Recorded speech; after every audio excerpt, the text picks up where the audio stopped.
Un iftar, celui organisé par le président de la République en l'honneur d'un groupe de jeunes représentatifs. Ça, c'était hier soir au palais présidentiel. Un lancement, celui des activités du groupe parlementaire mauritano-russe.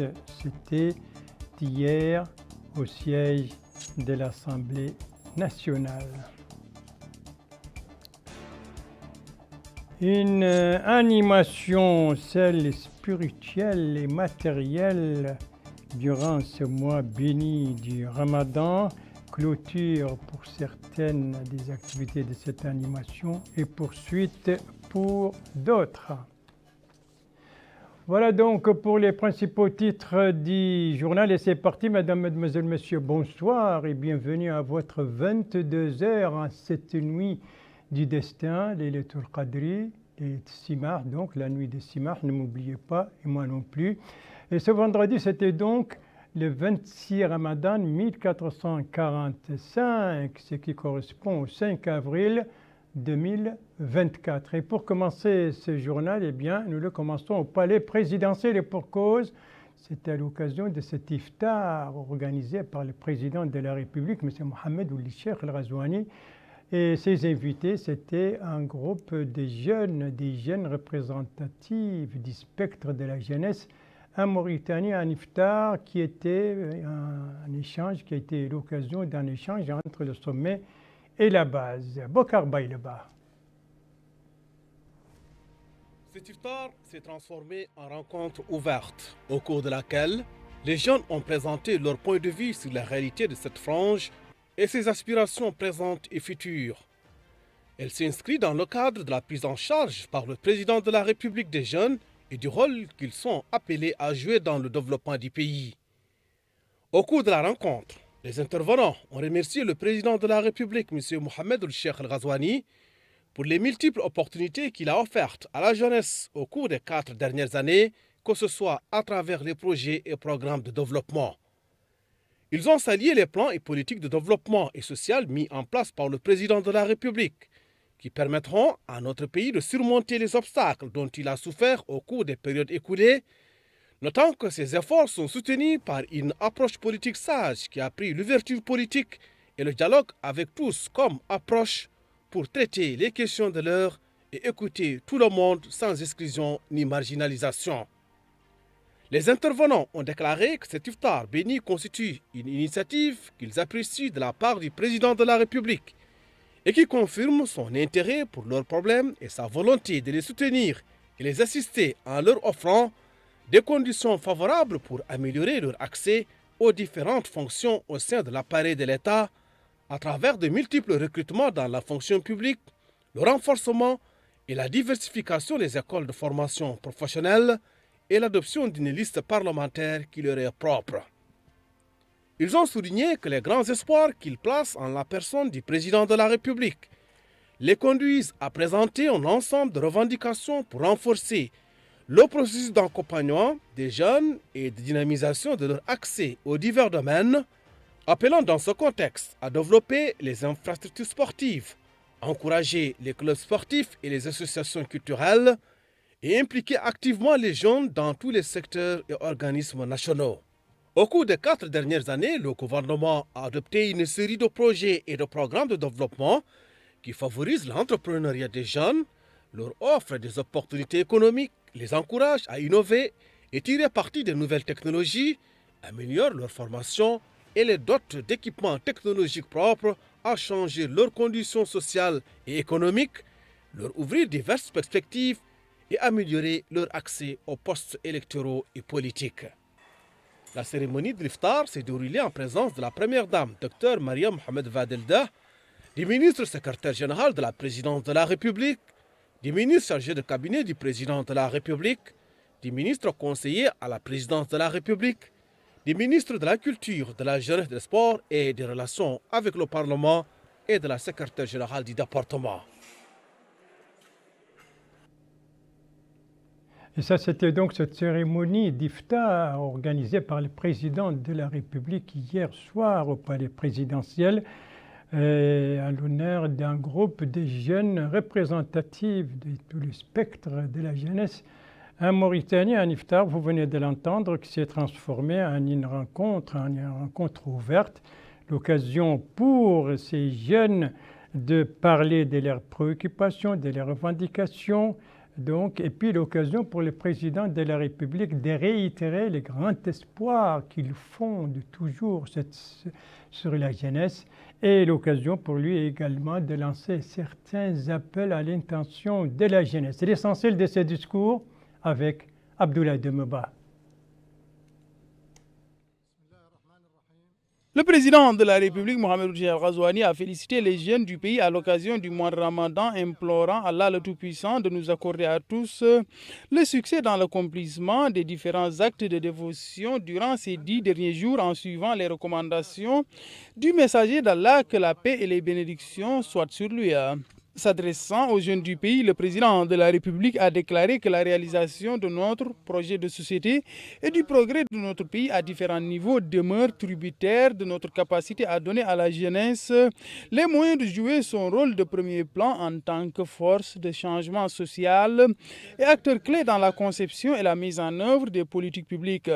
Il s'est réjoui de l'engagement de la jeunesse à participer activement à la conception et à la mise en œuvre des politiques publiques engagées qui, dit-il, se renforce de jour en jour. Le président de la République a aussi souligné que la jeunesse constitue pour lui le cœur battant de la nation et la force de la réforme et du changement, et qu'elle constitue aussi nos énergies vitales et nos talents créatifs, nos outils et moyens pour consolider la cohésion sociale, l'unité nationale et promouvoir la sécurité et la stabilité et construire un développement global durable. Il a ajouté avoir œuvré ces 10 dernières années à traduire cette conviction en actes concrets, notamment à travers la réforme du système éducatif, afin que tous les jeunes du pays aient des chances égales de recevoir une éducation de qualité qui les qualifie pour une intégration harmonieuse dans la vie professionnelle et une participation efficace à la construction de la nation, étant foncièrement convaincu que les jeunes sans éducation sont immanquablement voués à l'échec. Le président de la République a aussi assuré qu'il a tenu à la présence des jeunes dans la vie politique à travers la liste nationale des jeunes et à permettre à bon nombre d'entre eux d'occuper des postes de responsabilité dans la gestion des affaires publiques, tout en mettant l'accent sur la promotion de la formation professionnelle et la lutte contre le chômage. Il a rappelé à ce titre le lancement du programme spécial d'appui à l'emploi, à la formation, à l'insertion professionnelle et le programme d'employabilité des jeunes qui assurera la formation de 60 000 jeunes tout en augmentant les recrutements et la création d'établissements de formation professionnelle.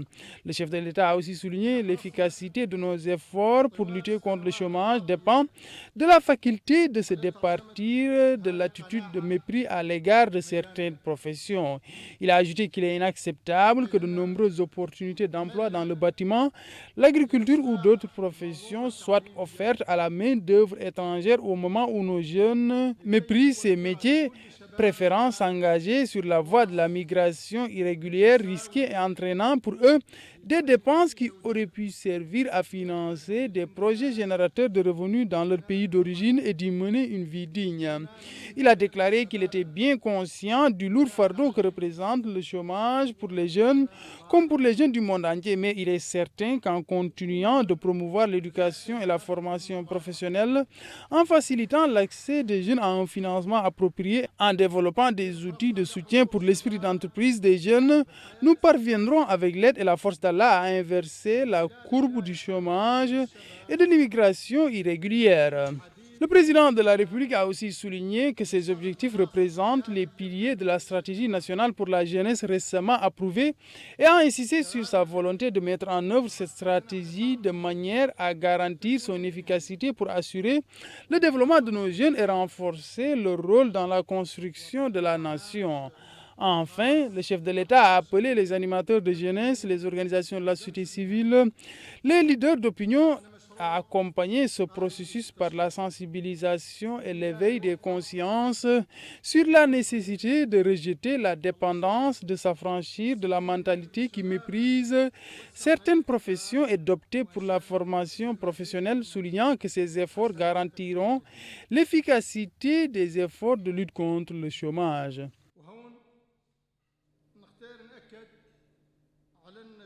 Les idées maîtresses donc du discours prononcé par le président de la République, c'était hier soir à l'occasion de cet iftar qu'il a organisé à l'intention d'un groupe de jeunes représentatifs. L'occasion pour lui, vous venez de l'entendre, d'appeler la jeunesse justement à se départir des mentalités rétrogrades et l'occasion pour lui également de réaffirmer son espoir, son grand espoir, l'espoir qu'il fonde sur cette frange de la population. Ici, ça n'a rien à voir avec cet iftar, c'est une cérémonie qui est organisée au nom du président de la République, une cérémonie de décoration organisée ce matin au ministère de l'économie et du développement durable, l'occasion pour le ministre de décorer 8 des cadres et employés de son département. 2 de ces 8 de la médaille des chevaliers de l'ordre des mérites national, 3 de la médaille d'honneur des premiers degrés, 1 de la médaille d'honneur deuxième degré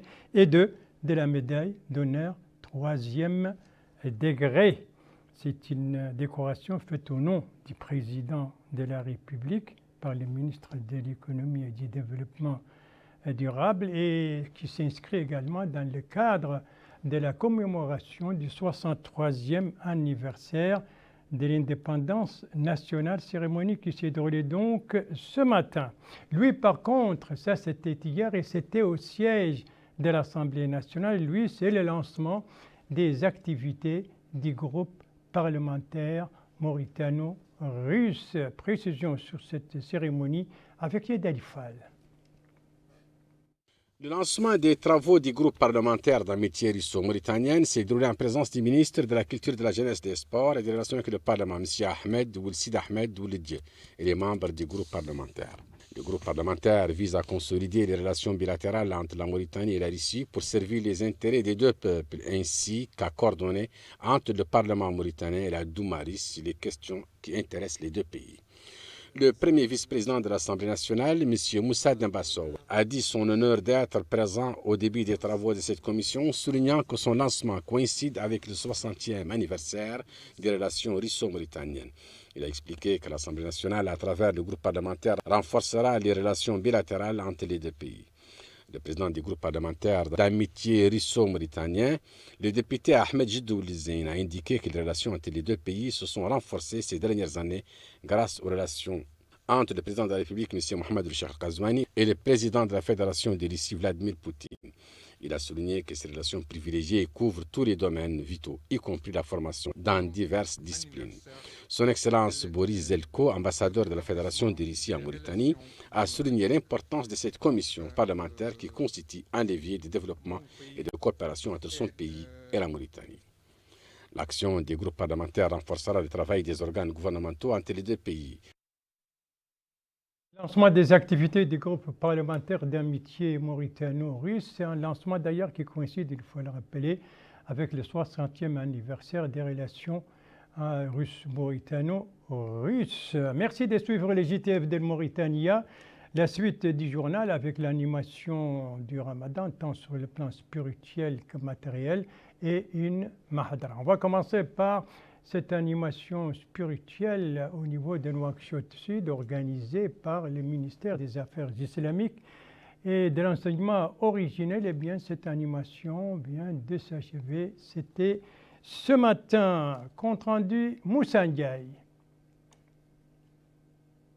C'est au centre de formation professionnelle des sortants de Mahadra que s'est tenue cette cérémonie. Elle s'inscrit dans les cadres des activités du mois béni du Ramadan de 1445 de l'Hégire, mars-avril 2024. Organisée par le ministère des Affaires islamiques et de l'enseignement originel. L'objectif est d'honorer les imams de mosquées de Nouakchott Sud, les formateurs dans les domaines de l'informatique, Le vainqueur du concours de récitation du Saint-Coran et exposé de la Sira, al-Fiqh, al-Lugha et les techniques de la Khutba. Le wali de Nouakchott Sud, M. Nyang Jibril Hamadi, a dit satisfait d'assister à cette cérémonie de clôture qui marque, ajoute-t-il, la fin d'activité de l'école du Ramadan pour enseigner les règles de l'islam, le fiqh et la sunna du prophète Mohammed, paix et salut sur lui. Le wali de Nouakchott Sud a précisé que cette activité du ministère des Affaires islamiques et de l'enseignement originel s'inscrit dans le cadre du programme de Ta'ahoudati du président de la République, son Excellence M. Mohamed Ould Cheikh Al-Ghazouani. Le directeur régional du ministère des Affaires islamiques et de l'enseignement originel à Nouakchott Sud, M. Sid Ahmed Ould Bouna Amar, a expliqué l'objectif de cette activité qui, dit-il, a plusieurs volets, notamment social. Sur le plan scientifique, le directeur régional a noté que ce mois sacré a connu des conférences, des concours de récitation du Saint-Coran et exposés sur la Sira. Aussi, dit-il, elle a connu des sessions de formation. Le maire de la commune de Mina, M. Moussa Ould Abdallah, a saisi cette occasion pour remercier au nom des habitants de sa commune la wilaya de Nouakchott Sud pour son grand rôle qu'elle n'a cessé de jouer durant ces mois bénis du Ramadan. Il a ajouté que ce programme est exécuté par la direction régionale du ministère des Affaires islamiques et de l'enseignement originel. Plusieurs autres intervenants ont pris la parole au cours de cette cérémonie pour mettre l'accent sur l'importance de cette activité religieuse.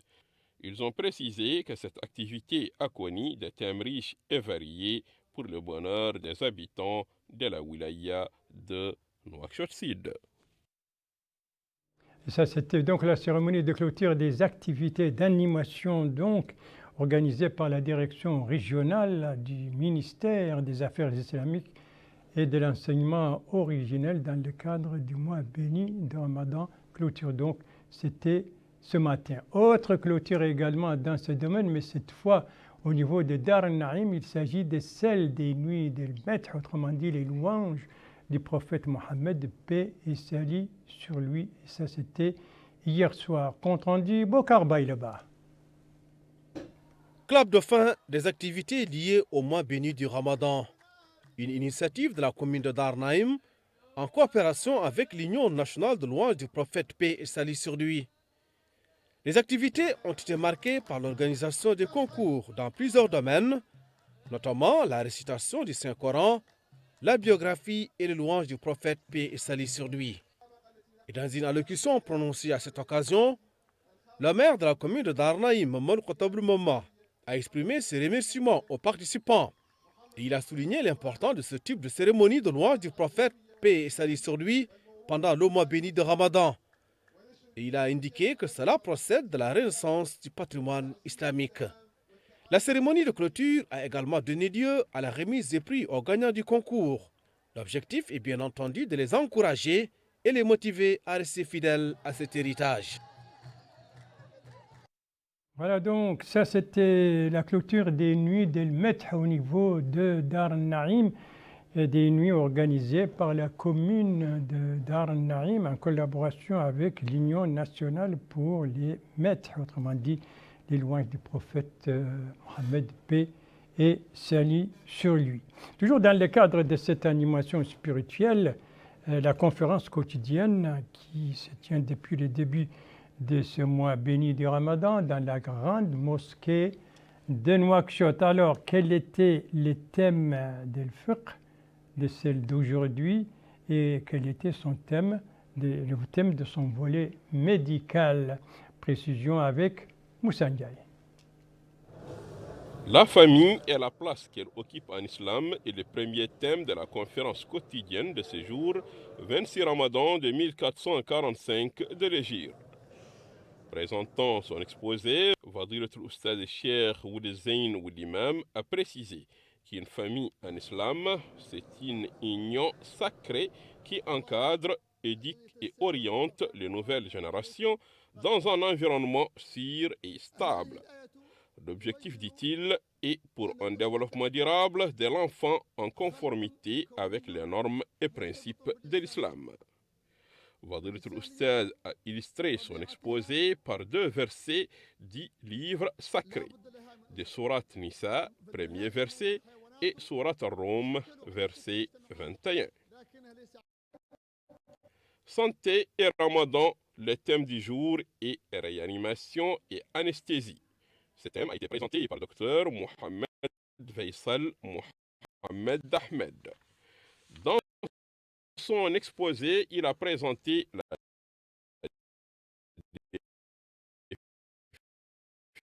définition de l'anesthésie et réanimation, les différentes interventions avant, pendant et après avoir exercé. Il est le dernier vendredi 45. Pour rappel, le premier thème, c'est la place qu'occupe une famille en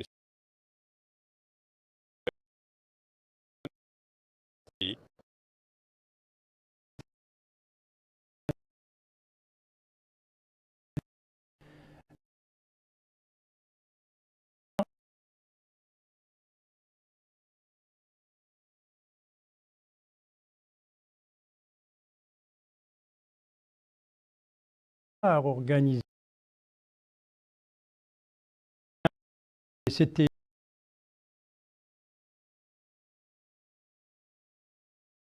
et quels sont les bénéficiaires, éléments de réponse avec Abdoulaye Demeba. Qui se tient au sein de locaux de la commune de Mina, organisé au profit des personnes en situation de handicap, des jeunes acteurs de la société civile de Sen-Mokhata, organisé par la commune d'Elmina. Cette activité coïncide avec la fin de la première édition du concours de récitation du Saint-Coran et du Tajwid et aussi de la fin des nuits de Médir en hommage au prophète Mohammed P.S. Ali sur lui. Plusieurs troupes de Médir de Sen-Mokhata sont relayés au cours de cette soirée. Le maire de la commune d'Elmina a indiqué que cet iftar organisé chaque année est une opportunité de se réunir et de communier. Il a aussi déclaré que 2 prix ont été mis en jeu dans le cadre de ce mois béni, à savoir le concours de récitation du Saint-Coran qui a débuté au début du mois de Ramadan et celui du Médine Nabawi qui a été initié aussi au début de ce mois. Plusieurs autres participants à cette cérémonie se sont exprimés, ils ont tour à tour salué l'organisation de cet iftar ainsi que les prix qui ont été mis en place. Les participants ont aussi remercié la mairie d'Elmina pour sa partition dans le cadre de l'animation de ce mois. À la fin de cette cérémonie, des prix ont été remis aux ayants droit pour les différents concours mis en jeu, dont celui de la récitation du Saint-Coran et celui se rapportant au Médine Nabawi. Les jeunes de la Mokhata ont aussi été distingués pour leur dévouement dans l'apprentissage du Saint-Coran. Ça, c'était cette cérémonie d'iftar organisée par la commune d'Elmina, une cérémonie marquée par la distribution de plusieurs prix. Restons encore dans ce domaine culturel et religieux pour parler d'une Mahdra. La Mahdra de Nebariya. Nebariya, vous le rappelez, c'est cette commune qui est vue actuellement à l'ère de désenclavement depuis l'inauguration du tronçon de route qui la relie à la route de l'Espoir. Ça, c'était hier, cette inauguration par le président de la République. C'est l'occasion donc pour notre envoyé spécial ou l'un de nos envoyés spéciaux de visiter un symbole de cette commune, autrement dit, sa Mahdra. C'était donc un reportage de Saïd Habayib, retravaillé en français par Yed Alifal. Ces dunes étaient l'un des premiers obstacles entre les visiteurs de Nebariya et ses habitants. Même si les technologies de l'information et de la communication avaient permis à de nombreuses personnes de briser l'isolement pour accéder ne serait-ce que virtuellement à cette ville. La route est venue mettre un terme définitif à cet isolement. La Mahdra de Nebariya reste un symbole. C'est ce que déclarent ces chers enseignants qui assurent que des normes précises et bien définies sont mises en place depuis des décennies et sont strictement respectées ici. La Mahdra de Nebariya accueille différentes nationalités et des hommes venus des 4 coins du monde. Chacun a ses propres raisons. pour expliquer son choix. Mais l'essentiel reste la rigueur et le sérieux, en plus de la renommée de la Mahadra. Cet étudiant explique qu'il est là depuis 2 ans et demi. Il est syrien d'origine, il est venu pour apprendre le Coran. Cet homme, natif des États-Unis d'Amérique, explique son choix par son désir d'apprendre. Cet autre explique avoir jeté son devoir sur Nabaqiya pour la bonne réputation de cette Mahadra. Ici, le savoir est roi. Il est à la portée de tous grâce aux méthodes utilisées par les enseignants. Toutes les branches du savoir et de la connaissance islamique sont enseignées dans cet endroit. Voilà, donc la Mahadra de Nabaqiya, donc reportage de l'un de nos envoyés spéciaux qui était là-bas hier à l'occasion de l'inauguration justement des tronçons de route qui va relier cette commune du Trarza qui relève justement de la Muqata'a de Boutilimit. Ce tronçon est long de 20 km, donc Nabaqiya, la route de l'espoir. Et côté sud, bien entendu, il y a un tronçon qui est en construction.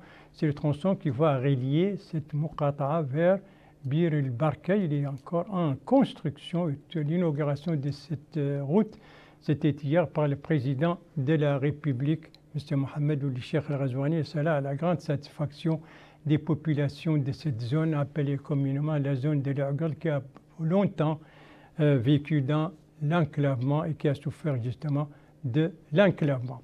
Et c'est sur cette Mahadra de Nabaqiya que s'achève ce journal. Merci à vous, Madame, Mademoiselle, Monsieur, de l'avoir suivi. Merci bien entendu aux équipes rédactionnelles et techniques qui ont participé à sa conception. Je vous en rappelle les principales informations. Ici, nous sommes au palais présidentiel à l'occasion de cet iftar organisé par le président de la République à l'honneur d'un groupe de jeunes représentatifs, un iftar qui s'est transformé en une réunion ouverte. Ici, nous sommes à l'Assemblée nationale à l'occasion du lancement des activités du groupe parlementaire d'amitié entre la Russie et la Mauritanie. Et cela, c'était hier au siège de l'Assemblée. Ça, ce sont l'animation. C'est l'animation spirituelle et matérielle durant ce mois béni du Ramadan. Une animation dont certaines activités ont été clôturées aujourd'hui, alors que d'autres se poursuivent encore. Voilà, il ne me reste plus qu'à vous souhaiter une très très bonne fin de soirée, une très très bonne fin de semaine et bien entendu un très bon jeûne de Ramadan. Et n'oubliez pas, ce soir c'est la nuit du destin, Laylatul Qadri, donc la nuit du pardon. Je vous demande bien de me l'accorder. En tout cas, moi je vous l'accorde avec tout bon cœur. Et je vous donne rendez-vous demain à la même heure, 22h. Bonsoir.